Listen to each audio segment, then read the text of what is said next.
Hello and welcome back to the Legend of Zelda Breath of the Wild, where things are going to be a little bit different for the next few episodes. You see, the commentary audio was corrupted in such a way that I sounded like an early 80s speak and spell.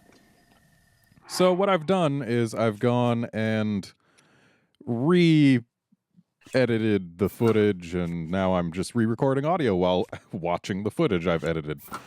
So here in the beginning, I was just showing off. I used my amiibos. I got those Trousers of the Wind or whatever they're called. And then I decided to head off in a this-way direction. Like, I had to choose which direction to go. And, yeah, I was kind of interested in both, but this direction looked like it had ore. That was enough to convince me. And then found this. Hey, look. It's flower to follow for Korok.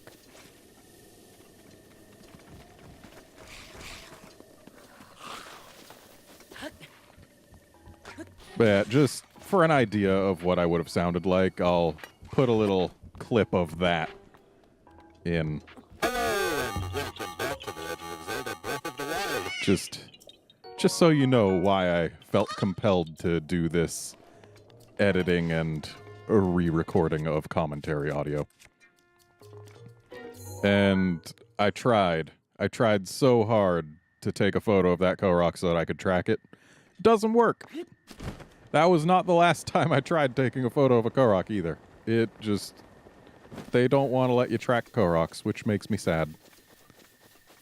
So here I found this guy, and he gave me an actual sense of direction.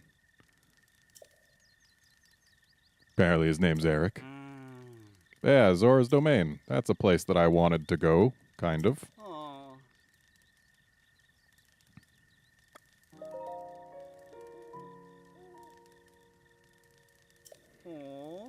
And he talks about a tower with a voice coming from it, and I'm like, hey, a tower. I like towers. They give me map.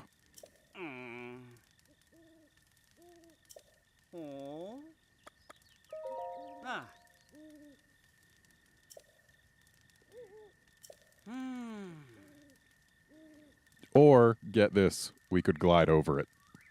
Which is exactly the thing I'm about to go do! Also, I hung up on that Linebeck Island bit because we know who Linebeck is. He was in The Legend of Zelda Phantom Hourglass. Oh, found another pinwheel. Tried using a charged leaf. Doesn't work, but looking at it now, I can see there's shadows of things behind me. But yeah, I also tried to throw a boomerang at it, see if that would do anything. It was my first time trying to use a boomerang. I didn't know you had to press a button to catch it, and so I lost it. Spent a little while looking for it. And there it is, a sparklin'. Found it again. But yeah, Phantom Hourglass has Linebeck in it, and that, to my mind, means that this has to be set after Wind Waker in the timeline. Because otherwise, why would there be Linebeck Island? And I decided that that tower is a little bit too far to go to, so get rid of that pin. And I'll get rid of these pins too, because they're out of the way, and I felt like I wasn't able to properly go to them yet. So yeah, just sucks to be those shrines. So here we are at the river. It is pretty wide. And there's also some shrines visible from here.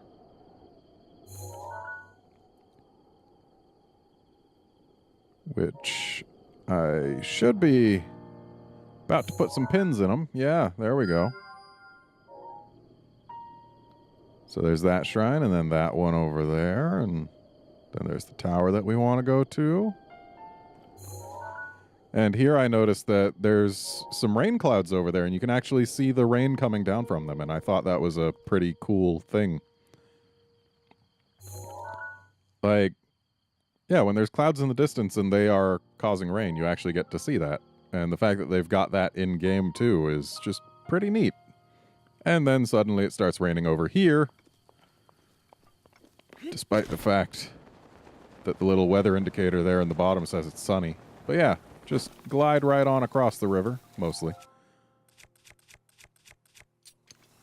And then try and make our way up to the tower.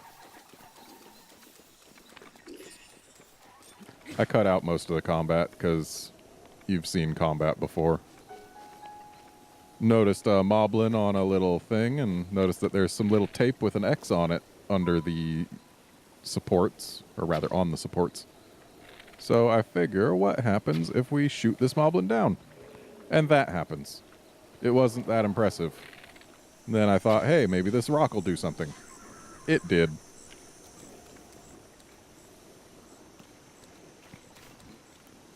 So that tower is our goal. Decided to climb up this little watchtower and get rid of its occupant. And then ended up climbing up another watchtower on the other side here. And suddenly we are at the tower.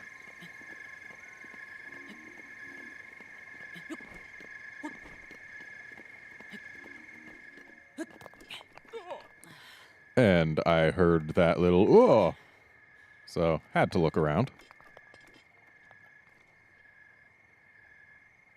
And that is apparently what Zoras look like in this game.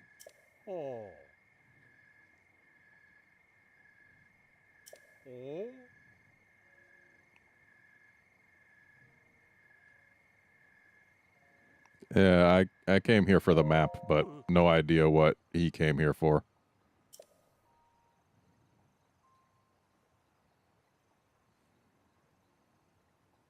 Which means we accidentally rose this tower underneath him.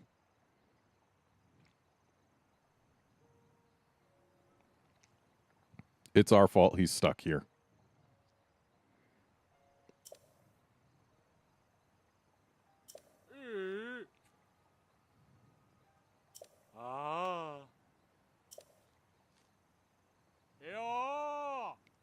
Yeah, I don't think he's yelling loud enough.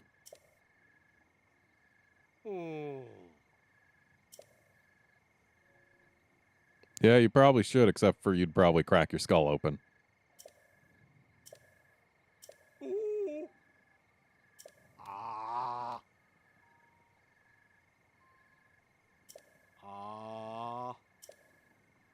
I have to be wondering... Yeah, I have to wonder why he can't just climb down. No, I did no such thing.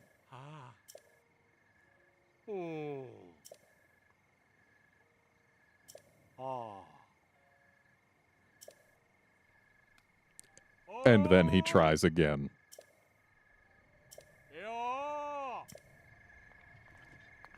Not the most intelligent of fellows. But hey, we've got a map to get.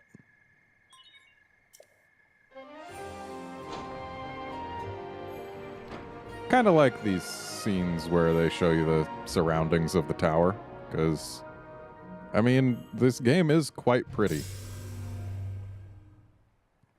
But then they give you this little unskippable bit. And it's like, we've seen this before, and we're going to see it many more times. So, yeah, it's never different. And it's not skippable.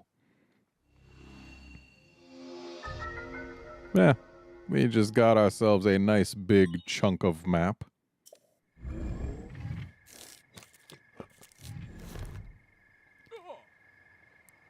And we have got the ability to see names of things. So, noted that there's Linebeck Island over there.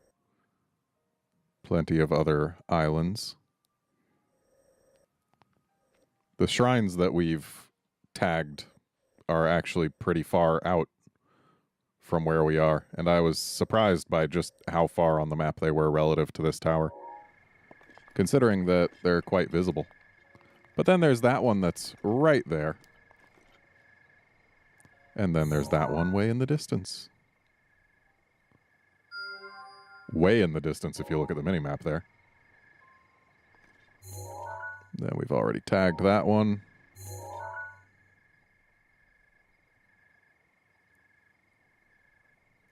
Thought I had seen something in that direction.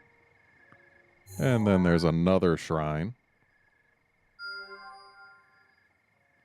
And a tower beyond it.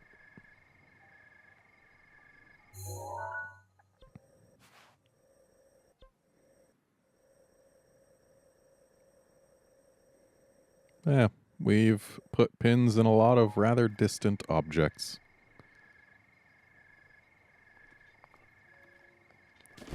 And now we glide to this shrine here. And we find a big hardy radish. Oh. Oh.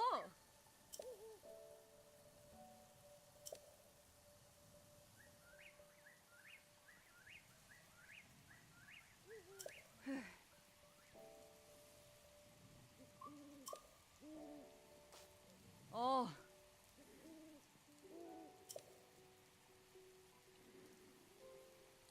I mean, yeah, we are going to talk to him, but there's a shrine that we want to do first. But by this point, I had been playing for like 45 minutes in this episode, and I decided it was time to end it. So join us next time when we talk to Prince Sidon. See you then, friends.